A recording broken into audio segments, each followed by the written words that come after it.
Hello and welcome to ZalthoLIVE, the podcast featuring Zen Buddhist Monk Claude AnShin Thomas, who will share with you his life experiences that includes not only military combat, personal violence, and addiction, but also healing, transformation, and the ongoing joy of everyday life. Please enjoy listening.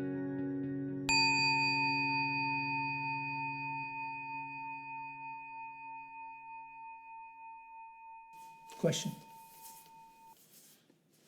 Genrai.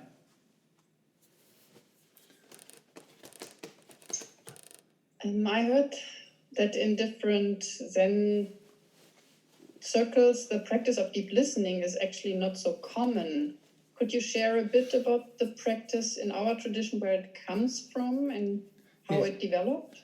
Yeah, I'm not so, I don't care so much about other traditions or what they do. What is important is what we do. And this practice of deep listening and mindful speech actually evolves out of the original community that gathered around Shakyamuni.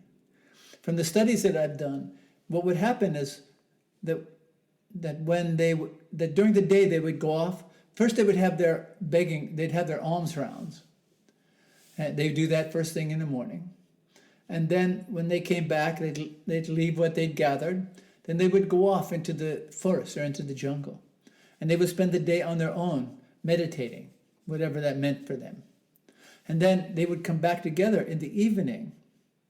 And as a community, they would eat together. And then they would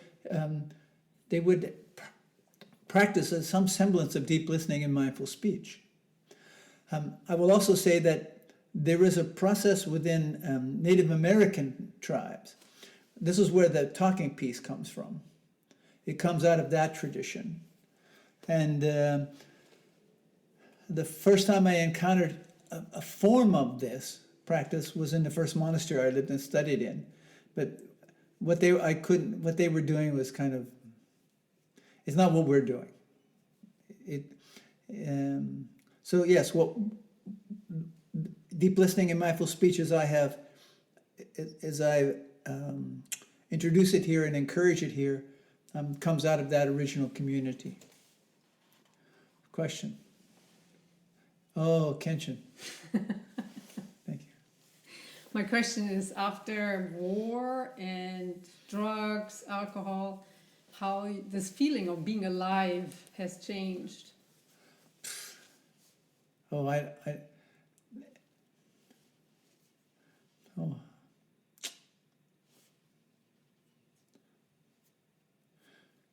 Well, it's not how it's changed, it's that for me, it's just that it has changed. And it's really interesting, even now. I mean, and this sort of awakening is still ongoing. It's true that sometimes I'm just full of feelings, but they're not. It's not. It's more a sensation of being really tender and just a part of everything that exists. It's quite amazing, this sensation that I have. It's not constantly. I mean, it comes. It comes. It doesn't come and go. It just comes sometimes. And the temptation in those circumstances is to grab it and attempt to repeat it. But what I learned early on I think in the first monastery I lived in, or somehow around that, is that if I grab onto that and attempt to hold on to that experience, then I'm not open to the next possibility. I'm not open to other stages of awakening. That's why it's often said in literature, and the literature that I studied, that enlightenment isn't a finite experience. It's not a final experience. It's not a transcendent experience. It's just setting the stage for whatever else can come. Question? Kyoto. Now you have to talk slow because it's really echoey where you are. Okay. It sounds like you're. It sounds like you're in. He's in the Zendo. Yeah. It sounds like you're in a echo chamber. I try. I don't have precisely the word in English, so I try to say to live abroad from the others. Is supportive to do the practice, or is it just an illusion? Do you mean abroad, meaning living separate from other people? Yes, thank you. Okay.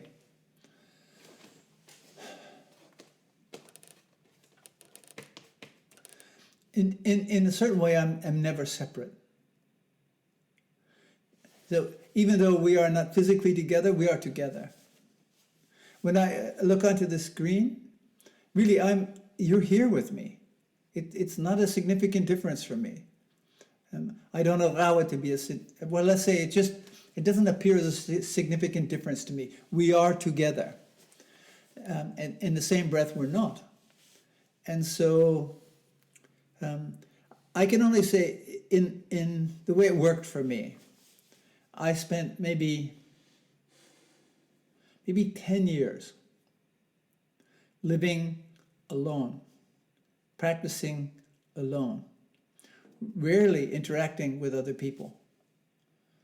And through that process, really bringing the attention to self, and sort of a emotional, psychological, spiritual evolution began to take place. Nothing essentially perceptive. Only occasionally I would go, oh. I'd get one of those moments. I'd go, oh. But there was a change taking place. I wasn't doing it for change. I was doing it just to do it. I had sort of regular society just doesn't hold a lot for me. I don't. I mean, I can interact with people in regular society, but I don't feel. It's hard for me to talk about the weather. You know, this sort of casual kind of. I just live at a different place. I don't know how to give words to it, and this practice helped me to come to terms with that. It helped me to integrate the reality of who I am and let go of the ideas of how I thought I was supposed to be based on the information society was giving me. So for me, it was important. It may not be so for everyone. So please don't measure your experience against mine. We have to sort of, I had to be willing to just trust. Like I said, I just trusted myself. I trusted into the process. I just gave myself into the process. Say, okay, let's see what happens. You know, it was certainly, I wasn't being asked to do anything in particular except sit, concentrate on my breath, and live more consciously. That's all I was being asked to do. And so I needed to find out, discover for myself what was preventing me from doing that. And that's what that time did for me. Now, it wasn't an absolute isolation. I would have periods of interactions with people, but in a very controlled way. Kenshin's got my attention here. Okay, question. Yes. When you don't want to sit, do you just surrender and do it, or you gently force yourself, or is there something you do? No, I just sit, even when I don't want to. Yeah. It's like this morning, the alarm went off and I went, maybe I just put the screen up and just stay in bed. I'll let you run this show. So I have those thoughts, but I just get up and then I feed Junior and I clean the kitty litter and I make my tea and toast and I just do the next thing, because too much time up here, I'm in a bad neighborhood. I have to be careful.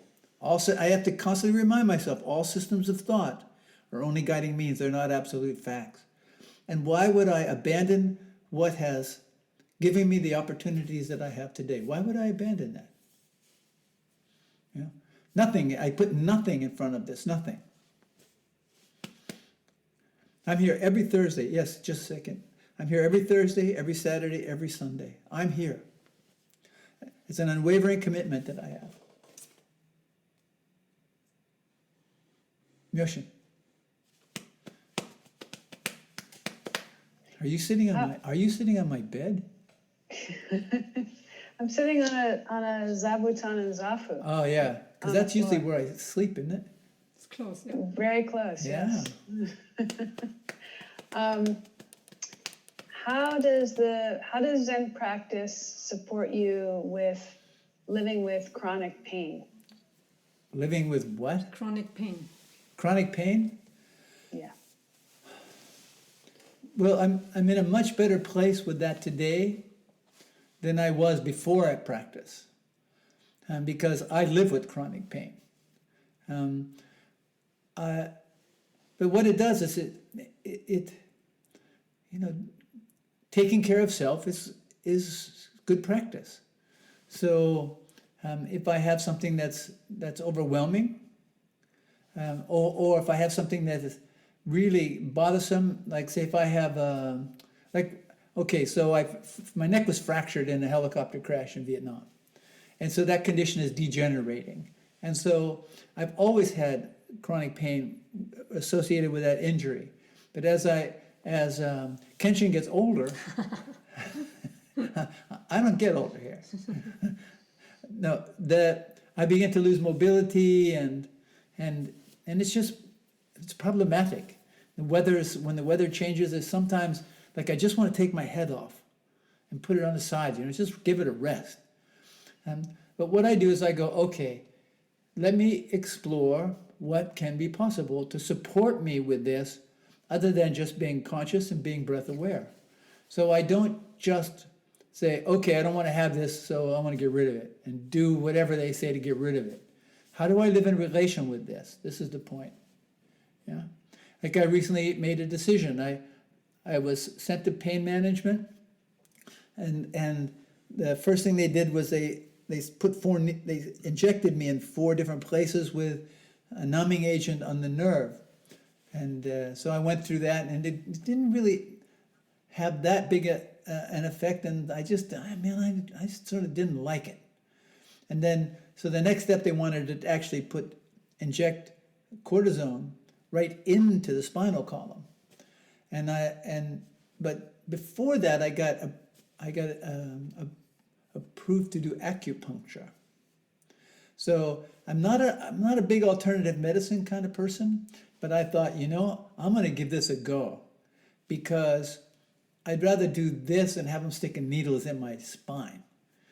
But it's really fun. I mean, they fill me up with needles, but it's different. I mean, like 30 needles or something at one go. And it seems now to have, it seems to provide some, there seems to be a positive, let's say there seems to be an effect, that it's not mood altering or mind altering. It just lightens my mood a bit, in relation to this. So that's how I deal with chronic pain. That's not the only chronic pain I have, but that's how I deal with it. Question? Catch it. Okay, now Paul. Oh, and then Getz again. What is distraction? What's distraction? You waving your hand like this. Anything that takes me away from, anything that sucks me out of the present moment. Anything can be a distraction. Paul.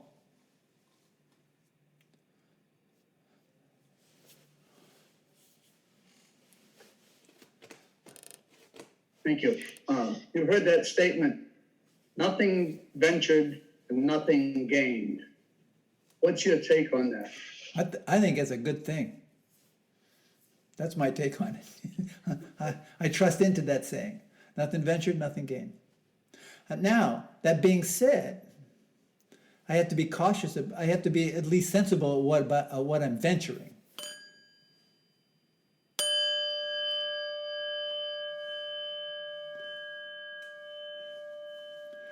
because in the past I have ventured some pretty crazy things. Now, I've still learned something from that. I've learned it's better not to do that again. But I didn't really begin to be able to absorb that lesson until I really embraced Zen practice, which revealed to me the spiritual reality of life. So yeah, nothing ventured, nothing gained. But be careful what you venture. I mean, we still gain something, hopefully, but be careful what you venture. Getsugan. Can you hear me? Okay, thanks. Sometimes when I meet people with another color of skin, or they obviously come from another culture, I ask them, hey, where are you from? Where's your family from? Uh-huh. And I read a sentence which said, I think they even said this is racist, focusing on, the difference and being a dominant culture. And so what is your thinking about this issue? Yeah, I've been exposed to the same sort of, I've been exposed to that thinking. But I ask that same question regardless of skin tone, regardless of dialect. I ask that question. So I think it's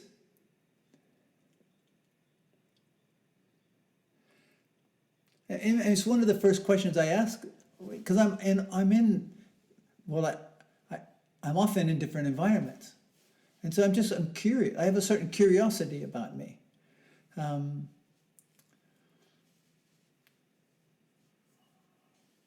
I will often, for example, if I meet someone who looks different than I do, or they speak differently than I do, I might ask them. If I meet them here, I might ask them, what part of the U.S. you come from? Or I might ask them, so where are your parents from? Where did they come from? I'm just curious.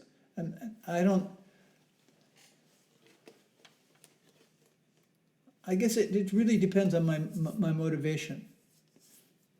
And I need to be sensitive to the fact that it could be, the idea is that if I ask them where they're from, I'm assuming they're not from the United States. That's where I'm at. I'm assuming that's the judgment, that I'm assuming they're not from here. And it depends, I'm usually not jumping to that conclusion, but I am curious, because the base culture here is indigenous, is Native American. Then the dominant culture here has been for quite a while, and still remains mostly true, is white Anglo-Saxon. That being said, if I see someone who's Asian, it depends on the interactions with them, how I might phrase that question. So I'm not insensitive to the realities of racism, but if I want to know where someone's from, I'm going to ask, and not with any demeaning intent. So, question. Yes, welcome. Marcel.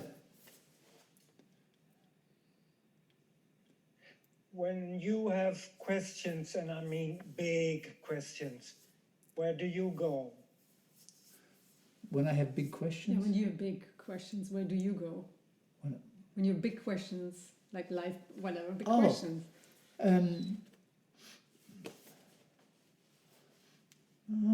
Let's see.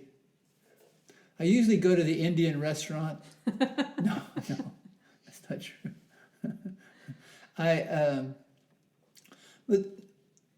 I would say right now I don't.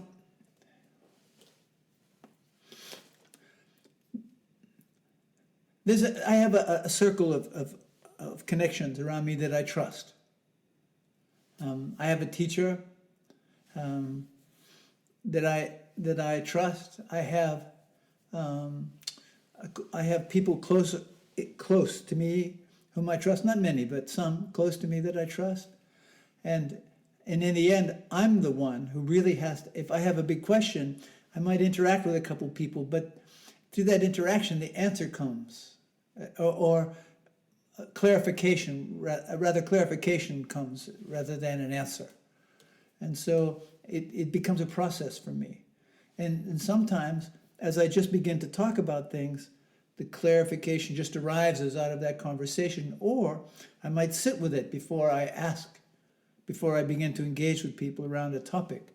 And sometimes sitting, clarification will come. But then I check my clarification. Because it's also true, before I make any major decisions, I talk to at least 2 or 3 people to make sure that, to just sort of make sure that I'm on solid ground with the decisions that I make. Much time? It's actually time to end. Okay, last question. Genrai. Living by myself for many years and often not having so much exchange, I feel often like being in a bad neighborhood because I'm just in my thoughts and thinking. Do you have any advice how to have a better neighborhood?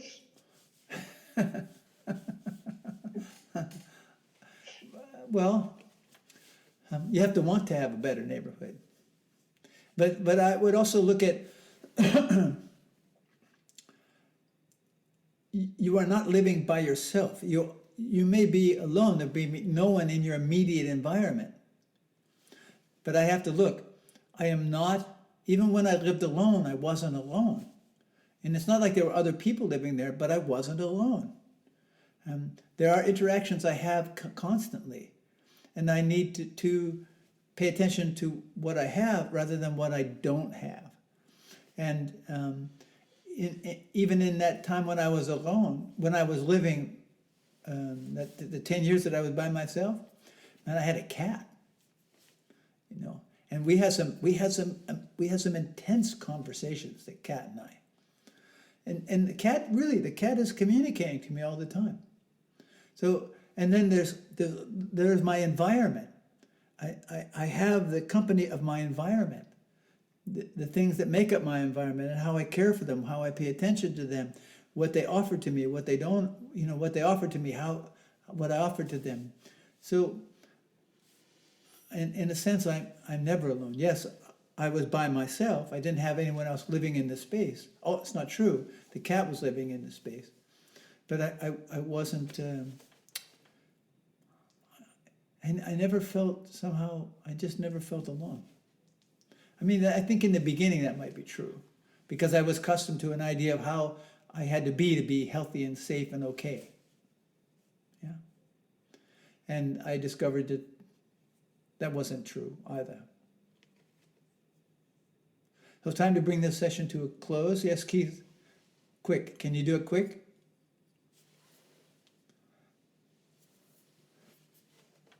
Has there ever been a cat or dog or an animal in the Zendo? Yes. Tooth's been here, and Maggie's been here. Has Junior been Not here? yet. Junior hasn't been here yet, but he will be here. So they all come in. Like when Tooth was alive, Tooth was allowed to go everywhere. Tooth was actually in the Zendo during retreats while we were sitting. Tooth would wander up and he'd sit right on the zagu, the bowing mat, the bowing cloth that I put down. Tooth would just go curl up on that and sleep, you know. Or he'd go up and he'd sit on the teacher so I reserved that one spot. No one ever sits there, but that's for the teacher. Tooth would go and sit there. He'd curl up on the zafu and sleep there, you know. So, yes. Their animals have been here. Cats, I don't mind. I would be cautious with the dogs, depending on their size, because of the space confinement of it, and how dogs can sometimes get immediately more destructive than cats. Let's not say cats can't get destructive, but dogs quicker. So, time to make this to a transition point. Thank you for your questions, for the teachings you have offered to me.